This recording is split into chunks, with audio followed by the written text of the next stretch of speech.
André Santiago traz as informações. André, então, quais são os cuidados que devemos ter aí? Explica aí pra gente. Bom dia. Muito bom dia, Mário Flávio. Bom dia para quem acompanha o Manhã Cidade. Mês de julho, mês de férias. Ontem a gente falou sobre recreação, sobre diversão para as crianças nesse mês. Hoje é dia de falar sobre os cuidados, com a saúde bucal dos pequenos. E é uma ótima oportunidade, aproveitar as férias para fazer isso. Eu estou aqui com a cirurgiã dentista, professora universitária e coordenadora de curso de odontologia aqui em Caruaru, Jennifer Rafaela Bezerra. É um mês muito procurado para cuidar da saúde bucal das crianças, doutora? Bom dia, muito obrigado por conversar com a gente aqui no Manhã Cidade. Bom dia a todos, Eu que agradeço o convite para estar aqui. De fato, o julho, coincidentemente e não coincidentemente, no mês das férias das crianças, é o julho para a odontologia de conscientização à saúde bucal infanto-juvenil, para conscientizar os pais e os familiares sobre essa importância de levar a criança cada vez mais cedo para o cirurgião dentista, para que a gente consiga evitar problemas futuros. Então, muitos dos problemas que acontecem na nossa área podem ser evitados quando são feitas visitas regulares na infância. Agora, cirurgião dentista. Agora, o especialista em ortodontia, qual o momento de fazer a primeira consulta com relação à ortodontia e o que o profissional vai avaliar nessa consulta, doutora? Então, muitos pais acreditam que só deve levar a criança ao ortodontista depois que eles fazem todas as trocas para os dentes permanentes. E não é bem assim. Algumas maloclusões, alguns desalinhamentos dentários ou alguns problemas de desenvolvimento ósseo podem ser resolvidos muito mais cedo, e evitar cirurgias futuras. Então, quanto mais cedo você levar ao ortodontista ou ao odontopediatra, que é o especialista em crianças, mais cedo a gente consegue diagnosticar e tratar da forma correta. Então, cada caso vai ser avaliado de acordo com o cirurgião dentista especializado. A senhora falou de ossos, Tem também os dentes. Os dentes na posição errada. Quais problemas pode causar para essa criança depois na fase da adolescência e nas demais fases da vida?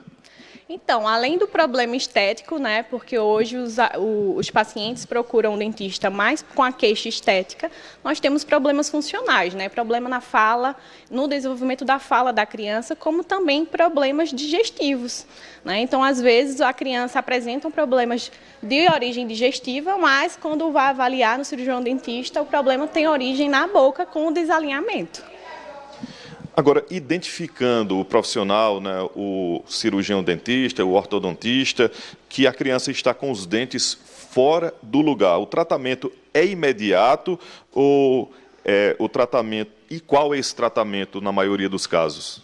Então, o tratamento vai depender realmente do caso, Tem casos que a gente precisa intervir logo cedo, porque, como eu falei, às vezes não é só dentário, e sim desenvolvimento ósseo da criança.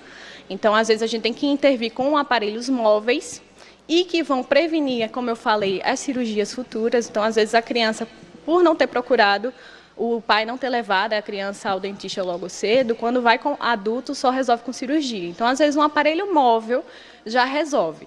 Dependendo da situação, se for um problema de origem dentária, às vezes a gente intervém um pouquinho mais tarde, mas aí realmente vai depender do caso da criança.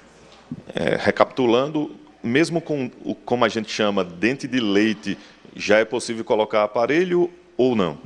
Já é possível, sim, a gente intervir com aparelhos móveis, que são chamados aparelhos ortopédicos. Quando a criança tem aquele hábito de botar hábitos, como a gente chama de hábitos deletérios, chupa-dedo, tem um queixinho puxado para frente. Então, a gente consegue, com a ortopedia, com esses aparelhos móveis, já dar uma correção nessas maloclusões.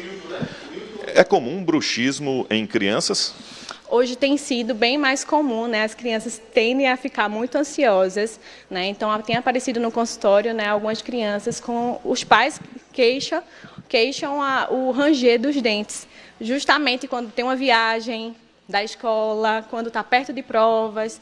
Então, tudo isso a gente tem que observar. Eu costumo dizer que o pai tem que estar sempre de olho, né, para que a gente consiga intervir e muitas vezes ser multidisciplinar. Às vezes não só o dentista resolve, às vezes a criança precisa de uma terapia e tudo mais.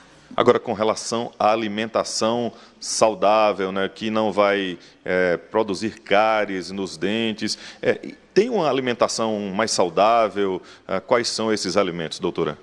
Com certeza, né? São alimentos que a gente conhece como saudáveis, né? O que a gente pede é que o pai não que a gente impeça que a criança coma doce, porque ela precisa viver a infância dela, mas que tenha a consciência de que sempre que comer algum doce, tem que vir a escovação em seguida, né? E isso vai partir realmente daquele cuidado do pai, dos avós, dos tios que estão ali perto, que adoram dar doces a essas crianças, e com cautela, obviamente, né? Mas a rotina de alimentação saudável, como a gente adulto tem também, porém com esses cuidados, né, da escovação. E entender que escovar dentes não é só com doce, né, como também após todas as refeições. A regra para a criança é a mesma para adultos, a mesma quantidade de escovações por dia, uso também do fio dental, enfim. Isso, né? Um hábito que não é muito costumeiro é criança usar fio dental, e ela deve usar fio dental, porque todos os hábitos saudáveis começam quando criança. Então, a gente tem que induzir, né, a criança a usar fio dental, mesmo só tendo dente de leite, né, o famoso dente de leite, que apesar das pessoas não valorizarem, né, porque muitos pais pensam que perder, ele vai ser substituído, não tem problema perder ele precocemente traz sérios danos, inclusive no alinhamento dos dentes. Então, esses cuidados de escovação, a gente só vai diminuir realmente a quantidade. Existe uma quantidade de creme dental para cada faixa etária, né? E aí você vai ser conscientizado pelo seu cirurgião dentista. Mas existem algumas mudanças, mas não muda tanto a questão dos cuidados de fio dental, creme dental, com flúor, né, a partir da erupção do primeiro dente, e escova dental de preferência macia. Para finalizar, com relação a o que a gente chama de arrancar, né, de extrair esse dente de leite, muita gente ainda tem o costume de arrancar em casa, né? É correto esse hábito? Existe uma maneira adequada ou o ideal mesmo é com um profissional, uma cirurgiã dentista? Então, a troca de dentição decídua, né, que é o dente de leite, para a dentição permanente, ela é um acontecimento natural, então é muito normal ele cair em casa. Em casos de desalinhamentos, quando a criança já tem alguns hábitos, usa muito chupeta, né, às vezes esse dente não consegue amolecer. Então, nesses casos em que você tem uma dificuldade, que os pais não se sentem prontos para tirar em casa, indico que levem realmente ao cirurgião dentista, porque ele vai ter todo o manejo, todo o cuidado para que essa criança não traumatize, né? Doutora Jennifer Rafaela Bezerra, cirurgiã dentista, professora universitária e coordenadora de curso de odontologia, muito obrigado pelas suas informações aqui, falando na Rádio Cidade sobre o Julho Laranja. Eu que agradeço, obrigada, e vamos todos, né, aproveitar esse período de férias aí para poder levar seu filho ao dentista para fazer uma visita regular e prevenir. Mário? Parabéns aí pela doutora também pelas dicas, né, importantes